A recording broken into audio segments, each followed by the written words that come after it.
Hello friends, আজকে Salt Lake school থেকে পিকনিকে নিয়ে যাওয়া হবে, তাই বাচ্চারা খুব এক্সাইটেড। স্কুল থেকে নিয়ে যাওয়া হবে মধ্যম গ্রামে পিকনিক করতে।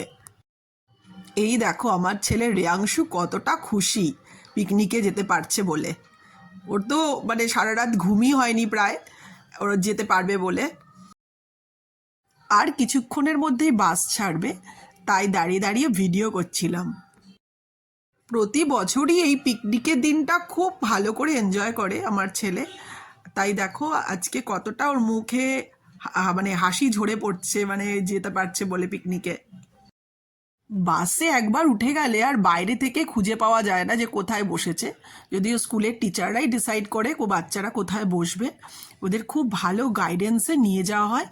অনেক টিচার থাকে, বাচ্চাদের খুব ভালো কেয়ার করে। আর প্রত্যেক সময় ভেন্যুতে পৌঁছে যাওয়ার পরে মেসেজ চলে আসে যে ভেন্যুতে পৌঁছে গেছে বা পিকনিক ঠিকঠাক হচ্ছে। আবার মাঝে মাঝে ওদের যখন খাওয়ার ব্রেক হয় তখনও পিকচার দেয় প্রচুর। তাই মায়েরা